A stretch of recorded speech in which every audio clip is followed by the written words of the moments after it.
correct or no? Yes, it's true. My grandma was born there. She was born in Sumatra, Indonesia. De nuevo, no podemos controlar a toda la gente y después ha tenido un poco de tensión con el equipo de Benfica. Presiden coba lagi, bikin program lagi lebih agresif. Ini sepak bola penting, karena sepak bola adalah harga diri.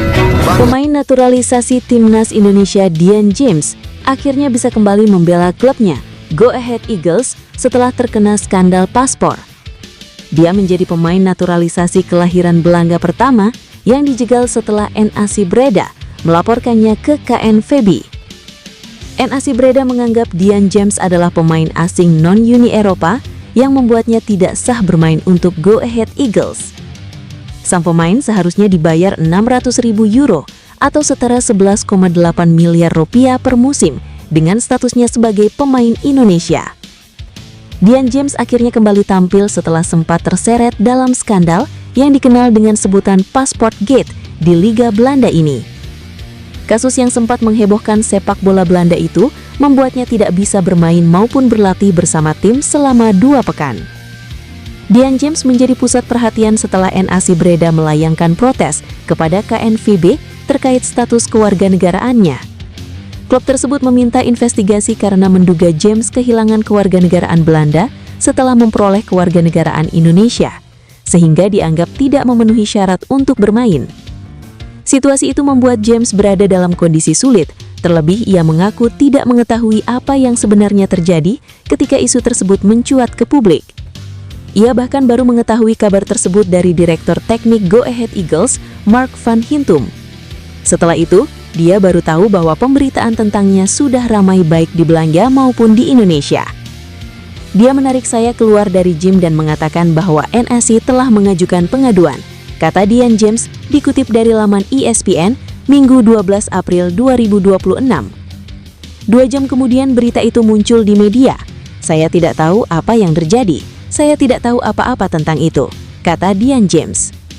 Dampak dari polemik tersebut tidak hanya dirasakan oleh Dian James. Sejumlah pemain lain di Belanda, termasuk pemain internasional Indonesia dan Suriname, juga mengalami situasi serupa karena harus menunggu kepastian terkait izin kerja. Selama masa itu, mereka hanya diperbolehkan menjalani latihan secara individu. Dian James mengakui masa tersebut menjadi salah satu periode paling membingungkan dalam kariernya.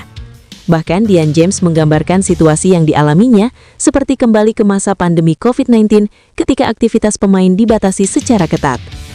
Saya tidak tahu harus berbuat apa dan menerima banyak pesan. Berada dalam status tidak aktif sangat aneh. Saya harus berlatih sendiri seolah-olah ini ada di masa pandemi COVID-19 lagi. Pada suatu saat, saya mematikan ponsel saya agar tidak perlu membaca semua pesan itu, katanya. Setelah melalui proses administrasi di Dinas Imigrasi dan Naturalisasi, Dian James akhirnya dinyatakan memenuhi syarat untuk kembali bermain. Ia pun kini bisa kembali memperkuat Go Ahead Eagles, sama seperti rekan setimnya yang juga terdampak situasi serupa. Dian James mengaku lega bisa kembali ke lapangan setelah melalui masa sulit tersebut. Ia juga menyampaikan apresiasi kepada pihak-pihak yang membantunya selama proses berlangsung. Untungnya saya memiliki pengacara yang melakukan pekerjaan baik, begitu pula klub dan agen saya. Saya senang bisa kembali. Mari kita lupakan ini dan mainkan beberapa pertandingan terakhir, katanya. Ketika ditanya soal perasaannya terhadap NAC yang memicu polemik ini, Dian James memilih untuk tidak memperpanjang masalah. Ia menegaskan tidak ingin larut dalam konflik yang telah terjadi. Saya tidak senang dengan itu.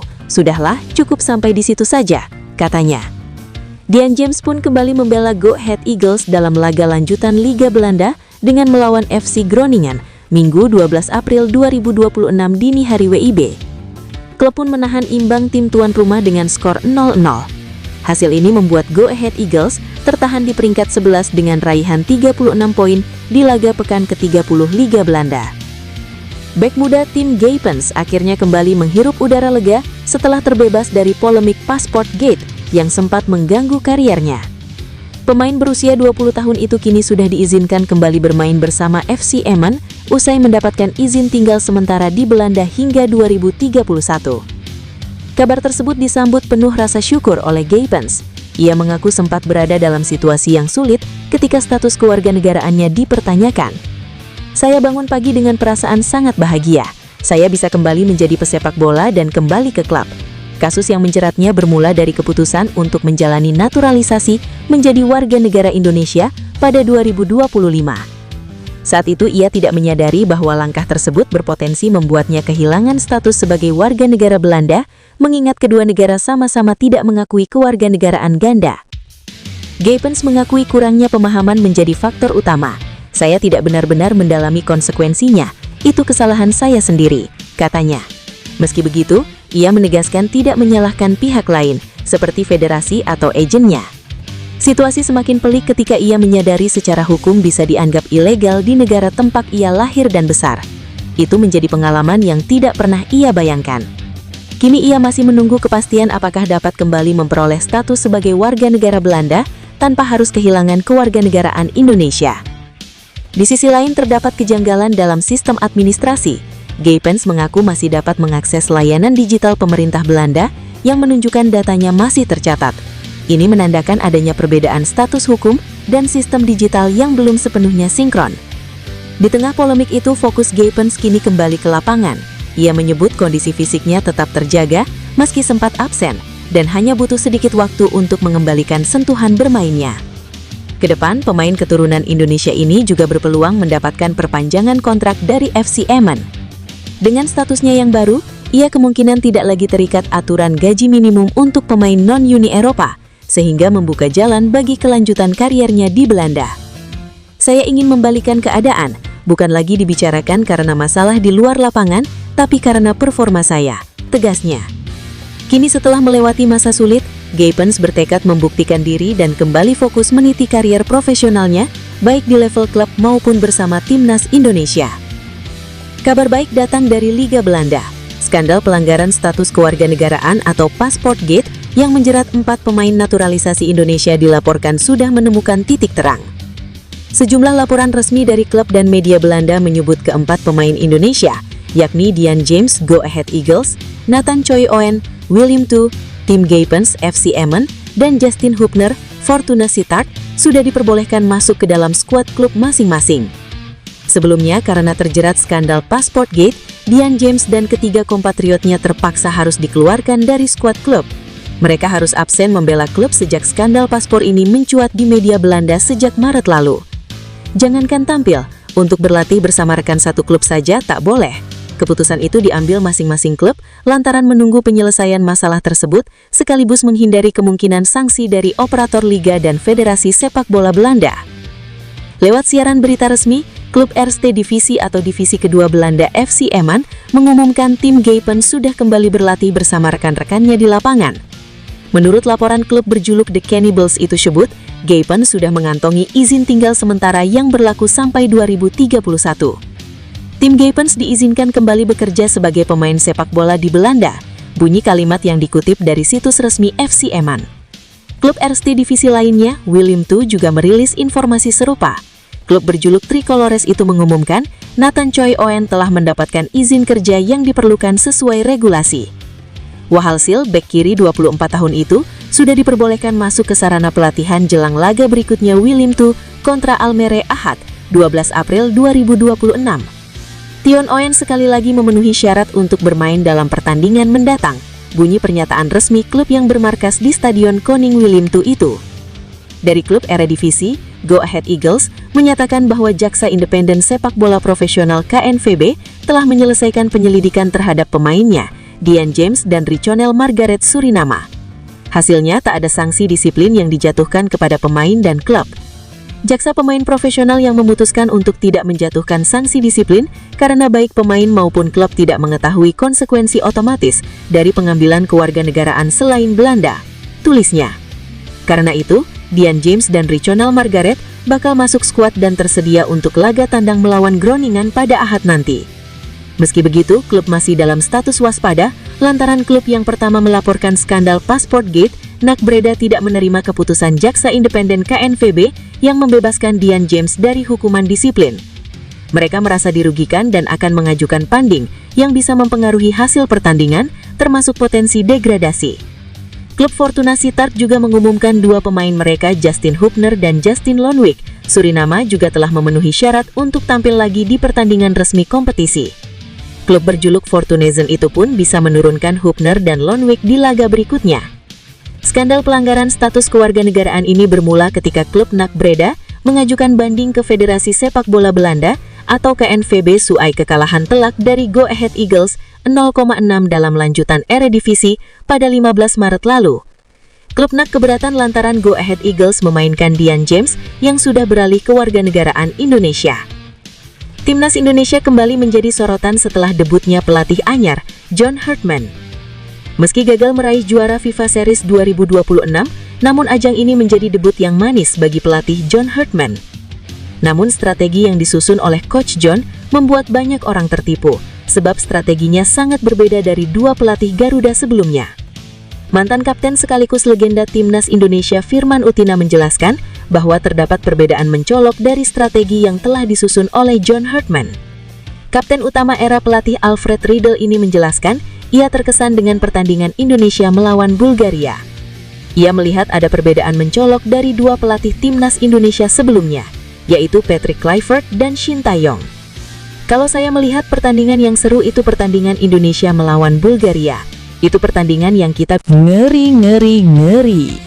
Inilah pemain naturalisasi baru Timnas Indonesia yang siap hajar Italia. Jadi selangkah lagi dia akan menjadi warga negara Indonesia karena sedang berproses pengajuan dia sebagai warga negara Indonesia untuk dinaturalisasi karena waktu durasinya sudah cukup. Ngeri. Inilah pemain naturalisasi baru Timnas Indonesia yang siap hajar Italia. Ini benar-benar sangat mengerikan. Timnas Indonesia diperkuat pemain-pemain bintang. Tonton sampai akhir ya. Mari kita bahas. Timnas Indonesia disebut oleh Roni Pangemanan mendapat kabar baik dengan munculnya dua nama penyerang yang dikabarkan bakal dinaturalisasi menjadi warga negara Indonesia WNI oleh PSSI. PSSI harus gerak cepat, mengingat Timnas Indonesia dalam waktu dekat akan melakoni sederet laga internasional, termasuk FIFA Matchday dan FIFA ASEAN Cup. Berdasarkan jadwal, Jeddah Internasional akan digelar pada Juni 2026 dan ASEAN Cup berlangsung pada September-Oktober 2026. Tidak adanya striker mumpuni yang bisa berduet dengan Ole Romeni sebenarnya sudah menjadi pekerjaan rumah, PR, sejak Timnas Indonesia masih ditukangi Shin Tae-yong serta Patrick Kluivert. Krisis striker atau yang lebih sering disebut sebagai pemain nomor 9 juga menerpa juru taktik anyar, John Hartman, di ajang FIFA Series 2026 beberapa waktu lalu. Ramadan Sananta yang diduetkan dengan Ole Romeni tak mampu menjalankan tugas dengan baik dan terlihat kepayahan untuk mencetak gol, baik saat melawan Saint Kitts and Nevis maupun Bulgaria. Inilah yang membuat PSSI berencana menaturalisasi sejumlah pemain keturunan, termasuk untuk mengisi posisi krusial di lini depan. Rencana PSSI tersebut disambut gembira banyak pihak, termasuk pengamat sepak bola nasional Roni Pangemanan. Via kanal YouTube pribadinya, Bung Ropan, ia mengatakan apa yang diusahakan PSSI merupakan kabar yang menggembirakan. Terlebih yang gencar diberitakan adalah dua penyerang tambahan itu, Luc Vickers dan Dean Zendenbergen. Luc saat ini bermain di MacArthur FC di kasta teratas Liga Australia. Sedangkan Zendenbergen adalah bintang klub Liga 2 Belanda yang tengah naik daun, VVV Venlo. Sekarang sudah kencang beredar Luc Vickers, pemain muda berusia 20 tahun, bermain di MacArthur FC saat ini di kasta tertinggi Australia, dikabarkan makin dekat untuk dinaturalisasi, atau bahkan sudah muncul di proses untuk dinaturalisasi, kata Roni Pangemanan. Menurut Ropan, rencana naturalisasi terhadap dua penyerang keturunan itu saat ini sedang berproses. Kita menyambutnya dengan baik kabar ini. Konon kabarnya sedang berproses. Kalau memang ini benar-benar terjadi, maka kita menyambut dengan baik bahwa di lini serang untuk nomor 9 itu sudah terisi. Berkaca dari dua laga FIFA Series kemarin, Ole Romeni sejatinya bermain sebagai nomor 10. Ia di belakang Ramadan Sananta yang diplot sebagai target man atau pemain nomor 9. Ole Romeni tampak begitu menikmati perannya. Sebelumnya, Ole Romeni yang masuk di sana, walaupun dia sebenarnya sebagai nomor 10. Kalau mau lihat penampilan Ole bermain dengan Saint Kitts and Nevis atau dengan Bulgaria, dia lebih enjoy bermain di belakang striker, Tukas Ropan. Nah, dalam waktu yang tak lama lagi, skuad Garuda akan punya tombak andalan sebagai pemburu gol. Posisi itu bisa diisi Dean Zendenbergen atau Luc Vicario, bergantung keputusan John Herdman selaku juru taktik. Pelatih timnas Indonesia John Herdman memiliki sederet opsi pemain lokal yang bisa dimaksimalkan menjadi senjata berbahaya di Piala AFF 2026. Nama-nama ini bisa jadi andalan untuk mengantisipasi absennya amunisi naturalisasi. Piala AFF 2026 bakal menjadi agenda terdekat yang akan dijalani John Herdman setelah mengukir debut sebagai arsitek timnas Indonesia pada FIFA Series 2026. Meskipun berbeda level, ajang ini tetap memiliki prestise tersendiri. Menurut jadwal, kejuaraan ini berlangsung 24 Juli hingga 26 Agustus 2026. Dengan kata lain, ajang Piala AFF 2026 bergulir di luar kalender FIFA Matchday, sehingga John Herdman tak bisa memanggil pemain yang saat ini berkarir di Eropa. Meskipun demikian, John Herdman masih bisa mengandalkan beberapa amunisi lokal yang sudah sering memperkuat skuad Garuda di level internasional. Mereka tetap bisa menjadi senjata berbahaya di level Asia Tenggara. Dari seluruh nama kiper yang tersedia di timnas Indonesia, salah satu alternatif terbaik yang dimiliki John Herdman untuk Piala AFF 2026 ialah Nadeo Argawinata. Kiper Borneo FC ini layak mendapatkan kesempatan setelah tersisih dari posisi utama. Sejak hadirnya kiper-kiper keturunan seperti Martin Paes dan Emil Audero, Nadeo akhirnya hanya jadi penghangat bangku cadangan. Pemain berusia 29 tahun itu tetap kalah bersaing meski performanya di klub cukup oke. Saat ini Nadeo berstatus sebagai kiper lokal dengan pengalaman oke di timnas Indonesia karena sudah mengoleksi 24 caps. Musim ini dia mengukir 8 kali nirbobol dari 26 pertandingan di BRI Super League 2025-2026. Di lini pertahanan, sosok bek tengah terbaik yang layak jadi andalan utama ialah Rizky Ridho. Pemain Persija Jakarta ini merupakan salah satu bek lokal yang paling konsisten, baik di kompetisi domestik maupun timnas Indonesia.